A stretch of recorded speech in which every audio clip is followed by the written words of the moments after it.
નમસ્તે વિદ્યાર્થી મિત્રો. ધોરણ 11 ગણિત પ્રકરણ 10 રેખાઓ ભાગ નંબર 6.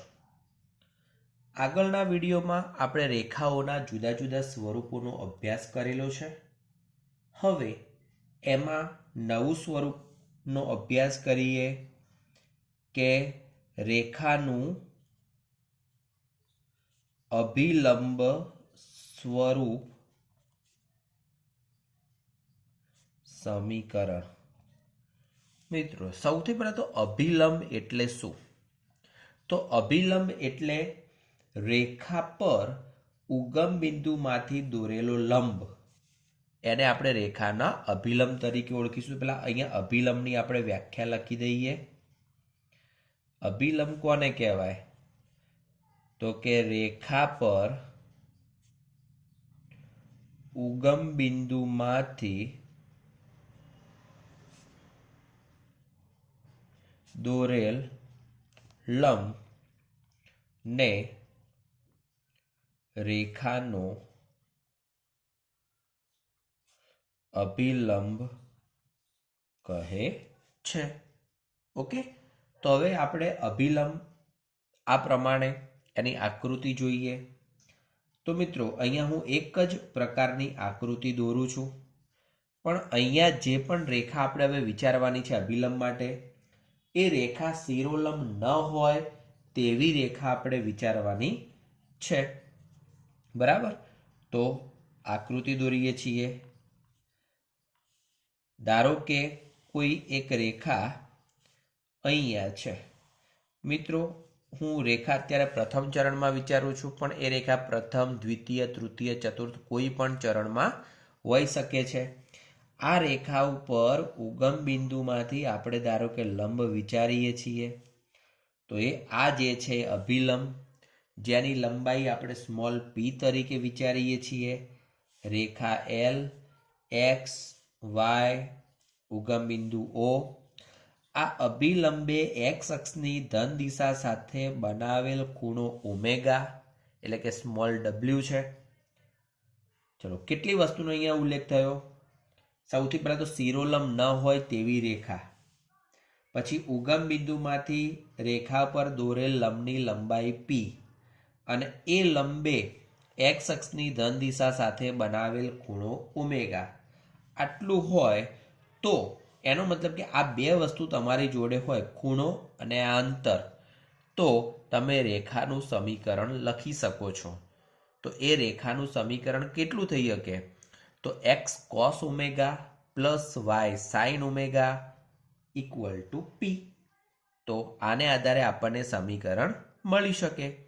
તો ચલો, એ રીતે આપણે અહીંયા લખવાનો પ્રયત્ન કરીએ. તો પહેલા તો ઉલ્લેખ કરી દઉં છું.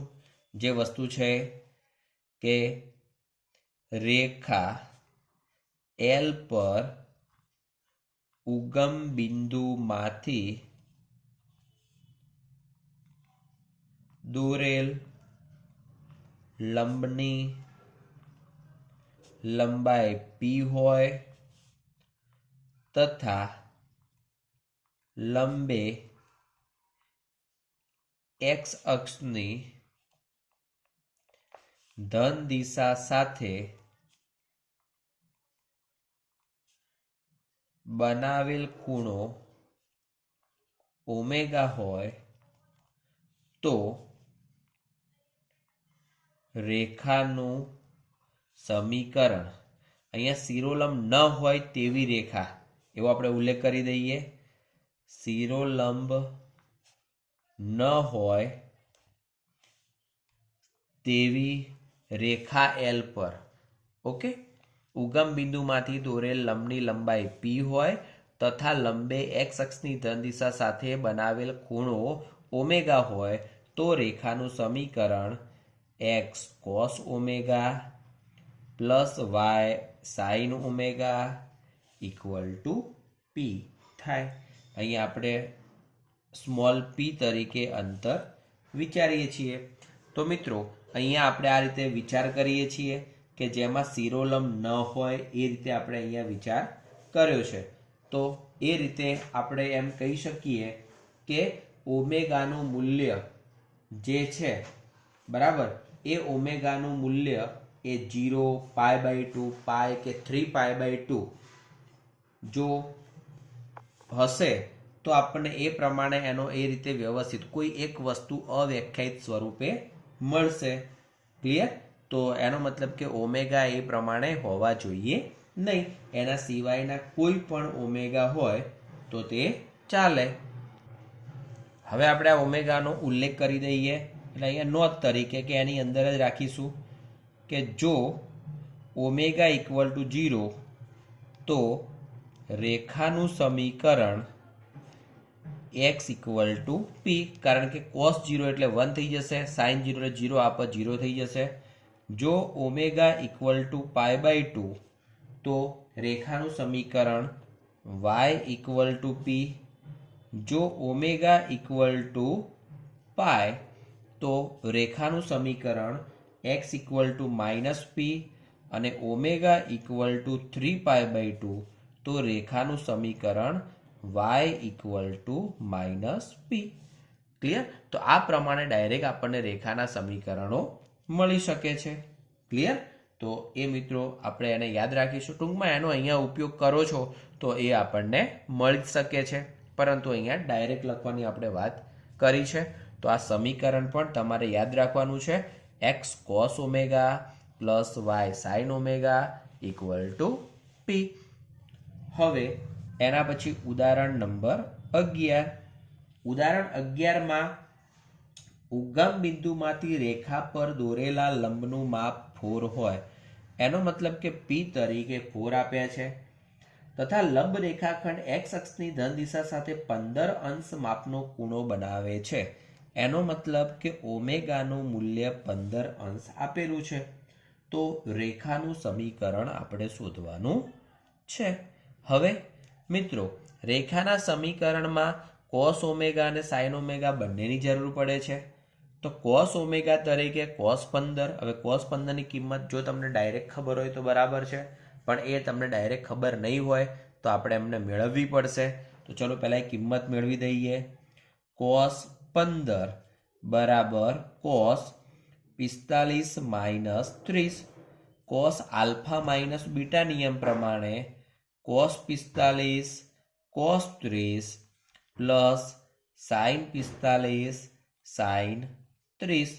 આ નિયમ પ્રમાણે આપણે વિચારીએ તો cos 45 એટલે 1/√2, cos 30 એટલે √3/2, એવી રીતે 1/√2 અને sin 30 એટલે 1/2. તો એને આધારે √3 પ્લસ 1/2√2. ચલો એ જ રીતે ડાયરેક્ટ હું લખી દઉં છું.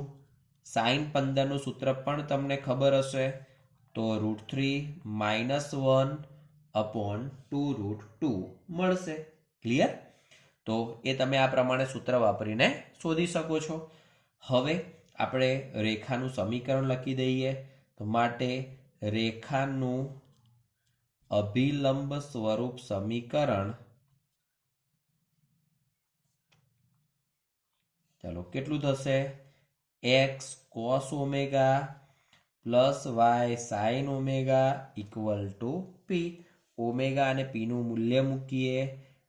x cos 15 plus y sin 15 અને p તરીકે 4.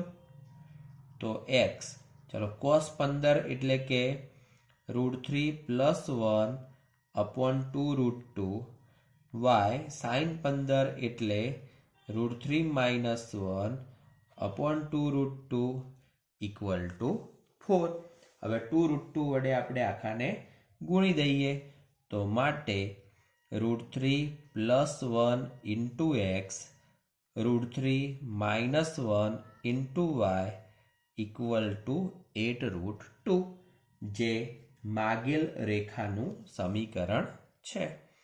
તો જે માગેલ સમીકરણ છે.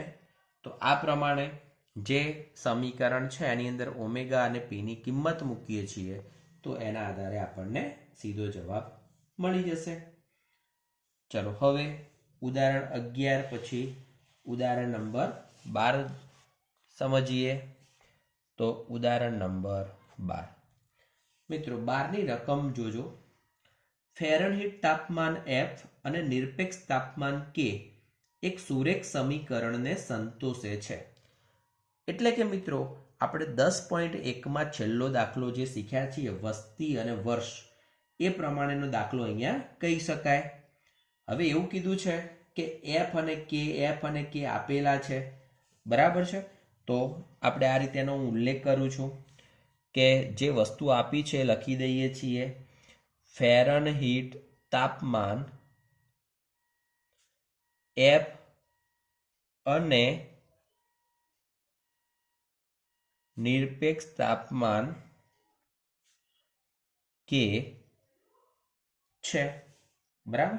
હવે આપણે અહીંયા ઉલ્લેખ કરીએ કે F = 32 ત્યારે K = 273 અને F = 212 ત્યારે K = 373 આપેલ છે. તો K ને F ના સ્વરૂપમાં દર્શાવો. આપણે K ને F ના સ્વરૂપમાં મતલબ K અને F સ્વરૂપનું આપણે સમીકરણ મેળવવાનું છે મિત્રો. હવે K અને F સ્વરૂપનું સમીકરણ મેળવવું હોય તો આ માહિતીને આધારે આપણે એમ કહી શકીએ કે F1 K1 આપણને 32 અને 273 આપેલા છે.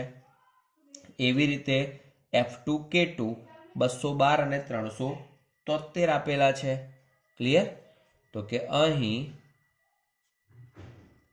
F1 K1 32 273 અને F2 K2 212 373 છે. ટૂંકમાં આગળના જે દાખલા આપણે x અને y ચલ આધારિત લખ્યા છે એવી જ રીતે આ દાખલો f અને k ચલ આધારિત છે. ક્લિયર? તો આપણા માટે હવે આ જે બંને બિંદુ આપ્યા છે, બરાબર, એ બંને બિંદુમાંથી પસાર થતી હોય તેવી રેખાનું સમીકરણ આપણે લખવું પડે. ઓકે, તો બિંદુ FK સ્વરૂપનું સમીકરણ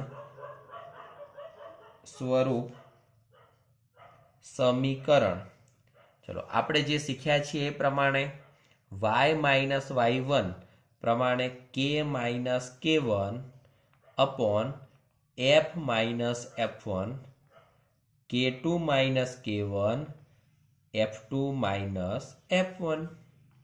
ચલો k - k1 તરીકે 273, f - f1 તરીકે 32, k2 તરીકે 373, k1 તરીકે 273, f2 તરીકે 212, f1 તરીકે 32. આપણે જે કિંમતો છે એ પ્રમાણે આપણે લખીએ છીએ. k - 273 બરાબર, ચલો અહીંયા બાદબાકી 100, અહીંયા બાદબાકી 180, આ પદ ત્યાં ગુણાકારમાં જતું રહેશે f - 32, બરાબર. અહીંયા 20નો છેદ ઉડે છે તો 5/9 f - 32, 273 પેલી બાદ લઈ જઈએ, k બરાબર 5/9 f - 32 વત્તા 273. ક્લિયર? તો આ રીતે આપણને k અને f વચ્ચેનો સંબંધ માગેલો છે. તો આ સંબંધ આપણને મળે તો કે જે માગેલ સંબંધ છે. હજી એમાં k ની કિંમત આપેલી છે અને f ની કિંમત આપણે શોધવાની છે. તો આપણે એનો ઉલ્લેખ કરીએ. અહીં k = 0, આપણે f શોધવાના છે તો એને 1માં મૂકી દઈએ. તો 1 પરથી 0 = 5/9 f માઇનસ 32 પ્લસ 273. ચલો 273 આપણે આ બાજુ લઈ દઈએ, માઇનસ 273 ઇન્ટુ ચલો પહેલા 5/9 f minus 32 minus 273 into 9/5 f minus 32. તો હવે આનું સાદુરૂપ આપણે આપીએ તો આ જે પદ છે એ ખરેખર 491.4 થશે. ગુણાકાર અને ભાગાકાર કરશું ત્યારે તો કે f માઇનસ 32 માઇનસ 491.4 અને માઇનસ 32 પેલી બાદ લઈ જઈએ એટલે પ્લસ 32 થશે. ઓકે, તો એ પ્રમાણે f બરાબર માઇનસ 491.4 પ્લસ 32. તો સરવાળો કરશું એની સાથે એટલે માઇનસ 459.4. તો જ્યારે કેનું મૂલ્ય એટલે કે નિરપેક્ષ તાપમાન 0 હશે ત્યારે એનું ફેરનહીટ તાપમાન કેટલું આવશે? માઇનસ 459.4. તો કે જ્યારે કે ઇક્વલ ટુ 0 ત્યારે f ઇક્વલ ટુ માઇનસ 459.4 મળે. તો આ થયું ઉદાહરણ નંબર 12. તો આ હતું ટોપિક જેમાં રેખાના જુદા જુદા સમીકરણોનો આપણે અભ્યાસ કર્યો છે. હવે એને આધારે સ્વાધ્યાય 10.2 સમજવાનું છે. તો સ્વાધ્યાય 10.2 મિત્રો, સ્વાધ્યાયની અંદર જે દાખલા ડાયરેક્ટ જ ફક્ત ને ફક્ત સમીકરણ આધારિત હશે એને આપણે હોમવર્ક આપીશું. એક પછી એક સમજી લઈએ છીએ સાથે સાથે. તો પ્રશ્ન નંબર 1, એક્સ અક્ષ અને વાય અક્ષના સમીકરણ લખો. તો મિત્રો એ તો તમને આગળ લખાઈ પણ દીધેલું છે. એક્સ અક્ષનું સમીકરણ y બરાબર 0. આમ એવું લાગે કે y બરાબર 0 હોય તો એક સંખ્યા છે, પરંતુ y ઇક્વલ ટુ 0 એક રેખા પણ છે. બરાબર, તો અક્ષનું સમીકરણ y ઇક્વલ ટુ 0. ક્લિયર? અને એવી રીતે y અક્ષનું સમીકરણ આપણે કેવું હોય તો એને y અક્ષ ઉપર હંમેશા x એમ શૂન્ય હોય, અને x એમ શૂન્ય હોય એના કારણે એનું સમીકરણ થશે x ઇક્વલ ટુ 0. હવે પ્રશ્ન નંબર 2, પ્રશ્ન નંબર 3 એ બંને હોમવર્ક છે. પ્રશ્ન નંબર 4 જોઈએ. 4માં એક બિંદુ આપ્યું છે 2√3. બિંદુમાંથી પસાર થતી અને એક્સ અક્ષ સાથેનો જોગ 75 છે. એનો મતલબ કે થીટાનું મૂલ્ય 75 આપ્યું છે રેખા માટે, અને રેખા બિંદુમાંથી પસાર થાય છે. હવે થીટાનું મૂલ્ય 75 આપેલું હોય તો આનો મતલબ આપણે એ કહી શકીએ કે થીટા 75 છે તો એના આધારે એનું એમ મળે કે ન મળે? તો કે એનો એમ મળી શકે. તો આપણે પેલા એમ મેળવી લઈએ એ પ્રમાણે. ક્લિયર? તો એ રીતનું આપણે કામ કરીએ. તો એમ ઇક્વલ ટુ tan થીટા બરાબર tan 75. હવે tan 75 ની કિંમત ડાયરેક્ટ આપણને ખબર ન હોય તો tan શું કરાય? 45 વત્તા 30. તો કે tan 45 વત્તા tan 30 1 minus tan 45 into tan 30. ચલો હવે એ પ્રમાણે tan 45 ની કિંમત આવશે 1. ચલો tan 30 એની કિંમત છે 1/√3. 1 માઇનસ 1 ઇન્ટુ 1/√3. √3 લસા લઈએ તો √3 પ્લસ 1/√3 માઇનસ 1. ઓકે, હવે આ પદ જે છે એ આપણને શું મળ્યું? એના ઢાળ તરીકે મળ્યું છે. તો આપણે બિંદુ ઢાળ સ્વરૂપ સમીકરણનો ઉપયોગ કરીએ. તો કે રેખાનું બિંદુ ઢાળ સ્વરૂપ સમીકરણ y માઇનસ y0 m કૌંસમાં x માઇનસ x0. મિત્રો y0 અને x0 ની જગ્યાએ તમે y1 અને x1 લખો તો પણ ચાલે, કોઈ ફરક પડતો નથી. તો y માઇનસ હવે y0 તરીકે 2√3,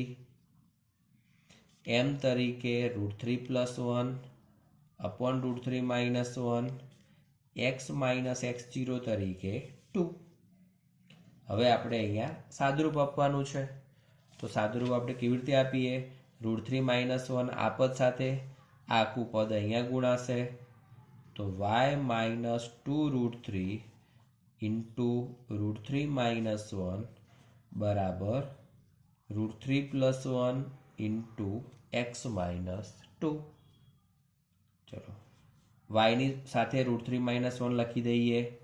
તો √3 - 1 y માઇનસ, ચલો 2√3 તો એમને ગુણી જ દઈએ છીએ. તો માઇનસ √3 ઇન્ટુ √3 3 ઇન્ટુ 2 એટલે 6. આ પદ અહીંયા ગુણાશે તો +2√3. ચલો એક્સની સાથે આખું પદ રાખીએ. √3 + 1 ઇન્ટુ એક્સ. ચલો -2 આ બંને સાથે ગુણાશે, -2√3 અને -2. હવે એક્સ વાળું પદ જ્યાં પ્લસ છે એ બાજુ બધા જ પદો આપણે લઈ જઈએ.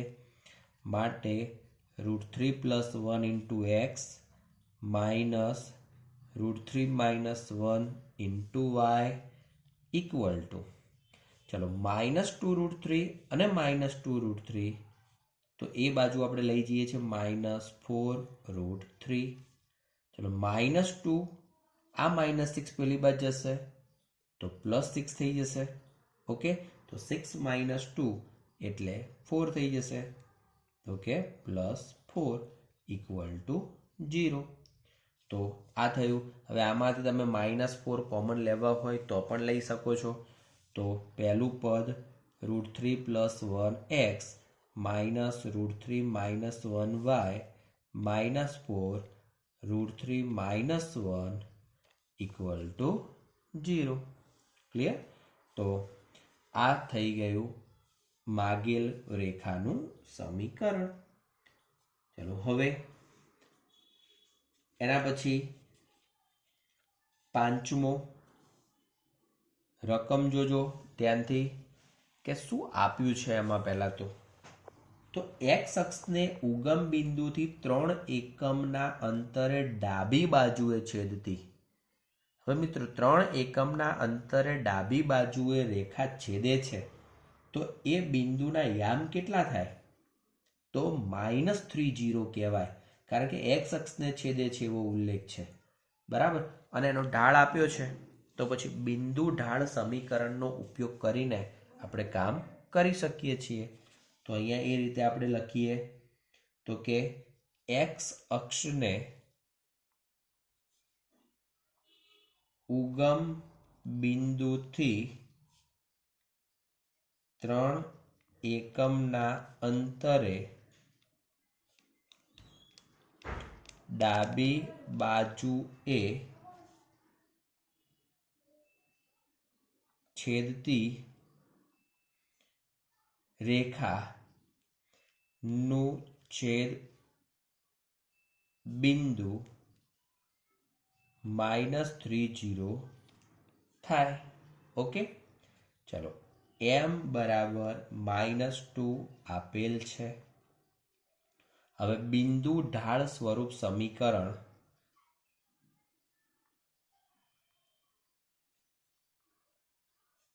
એનો ઉપયોગ કરો અને આનો જવાબ જાતે શોધી શકશો તમે એ પ્રમાણે. ચલો એના પછી પ્રશ્ન નંબર 6 જોઈએ. તો પ્રશ્ન નંબર 6 ની રકમ, ચલો શું આપેલું છે છઠ્ઠા પ્રશ્નમાં? y અક્ષને ઉગમ બિંદુથી ઉપર 2 એકમ અંતરે છેદતી.